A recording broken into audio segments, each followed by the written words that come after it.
Di tanah yang katanya suci, manusia berdesakan, berebut ciuman pada sebuah batu. Bibir-bibir menganga, napas berbaur peluh, tangan menjulur dalam gelisah yang mistis. Tak sedikit yang terinjak, terhempas, bahkan terluka demi menyentuh permukaan hitam yang tak berkata apa-apa. Mereka menyebutnya ibadah, mereka menyebutnya sunnah, mereka menamai batu itu Hajar Aswad. Namun di sudut lain bumi, seorang ibu tua menaburkan kembang di bawah pohon. Seorang bapak membakar kemenyan di tengah malam sambil berbisik pada leluhur yang tak lagi bernama. Seorang anak menyisipkan keris di atas almari, dipercayai sebagai penjaga rumah. Mereka disebut musyrik, mereka dicap syirik, mereka dituduh menyembah selain Tuhan. Ada sesuatu yang ganjil dari ukuran yang digunakan. Ciuman pada batu dari Mekkah dilestarikan sebagai warisan tauhid. Sementara ciuman pada pusaka dari nenek moyang dianggap pengkhianatan terhadap akidah. Apakah letak geografis mampu mengubah makna ibadah? Apakah batu dari gurun lebih sah daripada batu dari hutan? Apakah yang datang dari Arab otomatis suci, dan yang tumbuh dari bumi sendiri otomatis najis? Di tengah kabut penghakiman itu, kita perlu mengingat apa yang pernah dikatakan oleh Imam Syafi'i. Segala yang aku katakan kepada kalian, jika tidak disaksikan oleh akal kalian, atau tidak kalian terima, atau tidak kalian pandang sebagai kebenaran, maka jangan terima. Karena akal dipaksa untuk tunduk kepada kebenaran. Kalimat ini bukan sekadar pengingat, melainkan perlawanan terhadap dogma yang tak bisa diuji oleh nurani dan nalar. Ia adalah pintu untuk berpikir ulang tentang apa yang dianggap benar hanya karena diwariskan dan apa yang ditolak hanya karena tidak beraksen Arab. Tak seorang pun berani bertanya lantang, mengapa mencium batu boleh, tapi membakar kemenyan haram? Karena pertanyaan semacam itu segera dicurigai sebagai bentuk pembangkangan. Dan agama, dalam versi dominan hari ini, tidak menyukai orang-orang yang bertanya terlalu banyak, apalagi mempertanyakan yang berkaitan tentang Arab. Tapi justru dari pertanyaan-pertanyaan ganjil itulah, kebenaran seringkali muncul, menyelinap dalam celah-celah yang selama ini dibungkam oleh jargon tauhid dan stempel syirik. Sebab kebenaran tidak selalu datang dari yang bersorban. Kadang ia lahir dari yang disalahkan, dituduh, dan dibungkam. Bersama Sudrun Gugat, mari kita menggugatnya. Seruput dulu kopinya, mari kita mulai.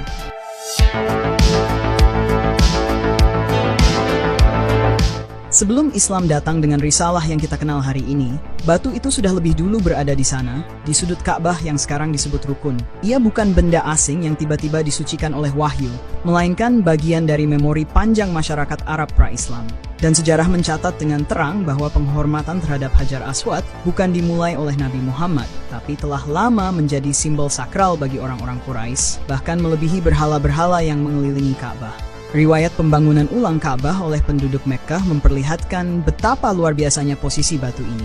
Ketika para pemuka Quraisy berselisih tentang siapa yang paling berhak meletakkan Hajar Aswad di tempatnya, situasi hampir berubah menjadi perang antar kabilah. Anehnya, tidak ada satupun sumber sejarah yang menyebutkan perselisihan serupa terkait berhala mana yang lebih dulu dikembalikan ke dalam Ka'bah. Batu ini rupanya telah menempati takhta simbolik yang jauh lebih tinggi dibandingkan patung-patung yang konon menjadi perantara para dewa.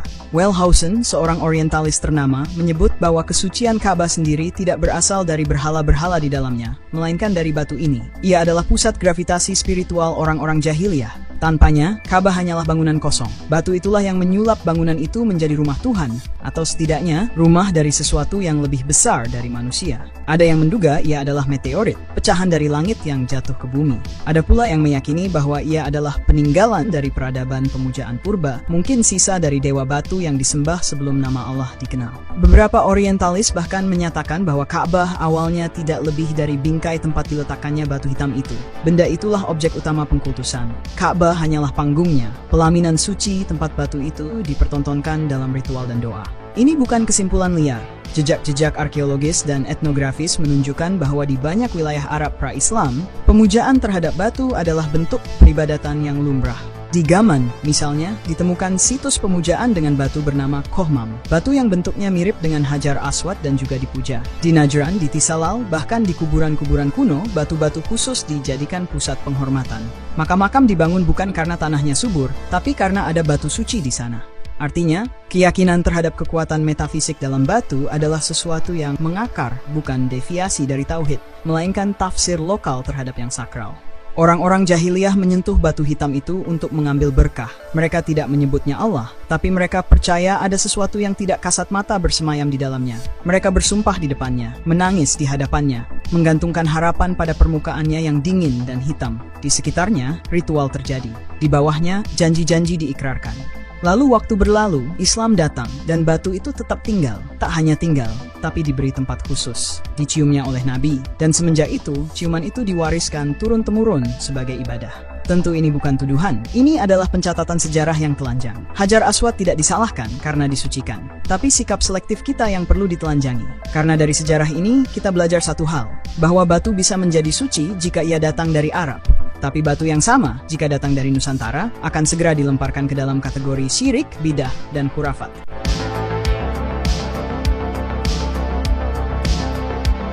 Di bawah langit Nusantara, aroma dupa naik perlahan ke udara menyatu dengan doa-doa yang tidak pernah dicatat dalam kitab Arab. Di pesisir, sesajen dihanyutkan bersama harapan dan rasa hormat kepada semesta.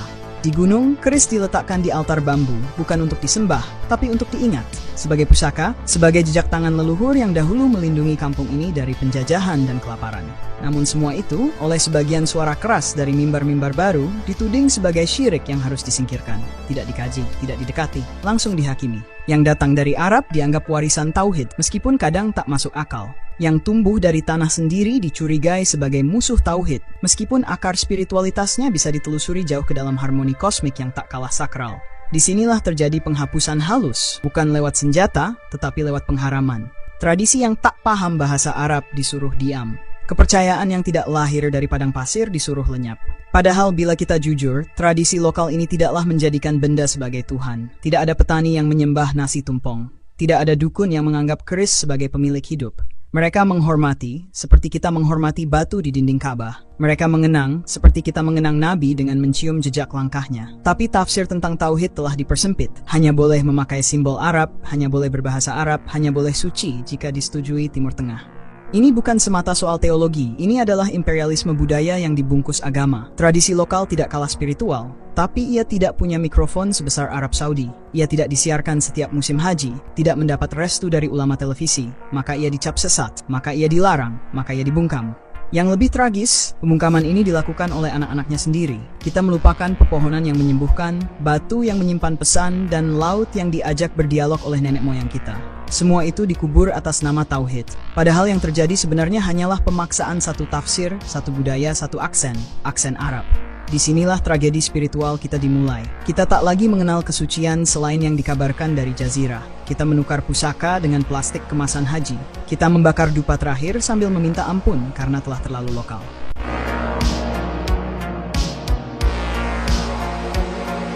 Tauhid, dalam pengertian yang murni, adalah pengesaan Tuhan, bukan pengesaan budaya tertentu.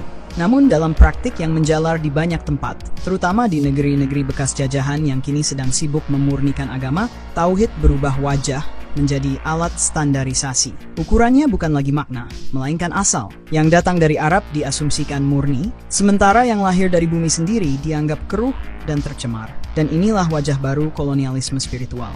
Menjarah batin bangsa lain atas nama pemurnian iman. Batu dari Arab boleh dicium, tapi batu dari hutan Jawa harus dijauhi. Air Zam-Zam dianggap berkah, padahal tak beda secara kimiawi dengan air sumur keramat di desa. Bahkan bahasa Arab disebut sebagai bahasa surga, sementara mantra nenek moyang yang dilantunkan dengan rasa takut dan hormat dikutuk sebagai bisikan setan. Kita tidak sedang membahas dua hal yang berbeda, kita sedang membahas satu hal yang sama, simbol. Tapi simbol dari jazirah boleh disucikan, sedangkan simbol dari kampung sendiri harus dimusnahkan. Ini bukan tauhid, ini adalah tebang pilih. Mereka yang bersikeras mempertahankan tradisi lokal segera dibungkam dengan dalil. Namun dalil itu seringkali bekerja selektif. Mencium batu yang tidak bisa bicara dianggap mengikuti sunnah. Tapi menaruh bunga di batu nisan dianggap menyembah kubur. Padahal tidak ada yang benar-benar menyembah batu, kecuali mereka yang menyembah simbol Arab itu sendiri, tanpa tahu sejarahnya. Tauhid tidak pernah mengajarkan kita untuk membenci yang tidak beraksen Arab. Ia hanya meminta kita untuk tidak menyembah selain Tuhan. Tapi dalam versi hari ini, Tauhid telah dikonstruksi sebagai semacam Arabisasi rohani. Siapa yang lebih mirip Arab dianggap lebih dekat dengan Tuhan. Inilah saatnya kita bertanya, sejak kapan Tuhan mengharuskan pengikutnya untuk menyeragamkan diri berdasarkan wilayah geografis tertentu? Adakah nalar dalam agama yang hanya mengenali keris sebagai syirik, tapi tidak pada batu hitam yang direbutkan oleh para kepala kabilah jahiliyah? Adakah hikmah dalam logika yang menuduh sesajen sebagai bentuk penghambaan pada jin, tapi tidak menyoal jemaah yang menggosok-gosok tubuh ke kain penutup Ka'bah untuk berkah?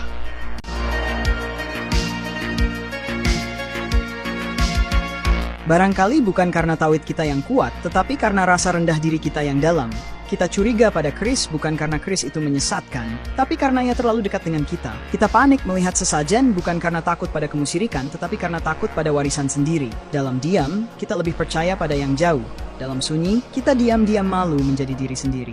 Ketika seseorang menyebut kata kearifan lokal, seketika itu pula muncul wajah-wajah resah yang bertanya, apakah ini sesuai syariat? Tapi ketika seseorang membawa kiswah bekas Ka'bah atau butiran pasir dari Padang Arafah, tak seorang pun bertanya akidahnya. Ia langsung dianggap suci, mulia, penuh berkah, seolah seluruh kesakralan hanya bisa diimpor, bukan ditumbuhkan. Kita takut pada yang lahir dari tanah sendiri karena kita tidak pernah diajari untuk mencintainya. Kita tumbuh dengan doktrin bahwa yang asli adalah Arab dan selebihnya hanya pernak-pernik bid'ah yang harus dicabut sampai ke akar. Maka rasa takjub kita pada sesuatu selalu menempuh jalan jauh. Dari gurun pasir, dari untayan doa berbahasa asing, dari cerita tentang batu dan padang yang tidak kita alami, tapi kita agung-agungkan. Kita takut menyentuh pusaka nenek karena katanya dihuni jin, tapi kita rela menyentuh dinding Ka'bah yang dulu pun pernah dikelilingi berhala. Kita malu menyebut laut sebagai penjaga kampung, tapi kita tidak malu mencium batu yang disucikan sejak zaman jahiliyah. Ini bukan lagi soal teologi, ini soal identitas yang dibunuh perlahan dengan pisau yang bernama pemurnian. Inferioritas ini menjelma dalam bentuk yang paling memalukan, menjadi pengikut yang membenci dirinya sendiri. Kita mengira sedang membela tauhid, padahal yang kita lakukan hanyalah menggantikan satu bentuk simbol dengan simbol lain yang kebetulan berbahasa Arab. Kita menyebut tradisi sendiri sebagai warisan setan dan menyebut tradisi impor sebagai warisan nabi. Padahal Tuhan tidak mewahyukan lokasi, ia mewahyukan makna. Ketakutan kita pada tradisi sendiri adalah cerminan dari ketidakmampuan kita memahami keagungan yang lahir dari tanah yang kita pijak. Kita memerlukan legitimasi dari jazirah lain untuk merasa sah sebagai hamba. Seolah Tuhan tidak akan mendengar jika doa kita tidak memakai logat padang pasir. Inilah luka kolonial yang belum sembuh. Dulu kita dijajah dengan meriam, sekarang dijajah dengan kitab. Dulu kita disuruh mengangkat bendera asing, kini kita diajak menurunkan bendera makna lokal atas nama tauhid global. Tapi tauhid yang meniadakan akar adalah tauhid yang tidak akan pernah sampai ke langit.